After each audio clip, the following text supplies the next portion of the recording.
Hello everyone, and today I am going to tell you another Kipper, Chip and Biff story called Who Is It? This is from Oxford Reading Tree, and this series is created by Roderick Hunt and Alex Richter.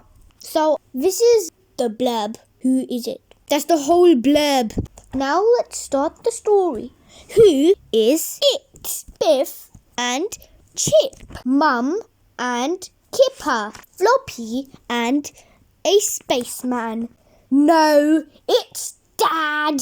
The end. So this was the end of today's story, which is Who Is It? See you in my next video on Wisdom SMKA. And literally, this level is level 1. Come on guys, this is literally level 1. Other level 1 stories are Who Is It? Floppy, 6 in a bed, A Good Trick, Fun at the Beach, and The Pancake. So, see you in my next video on Wisdom SMKA, which is my YouTube channel. Bye bye for now, guys.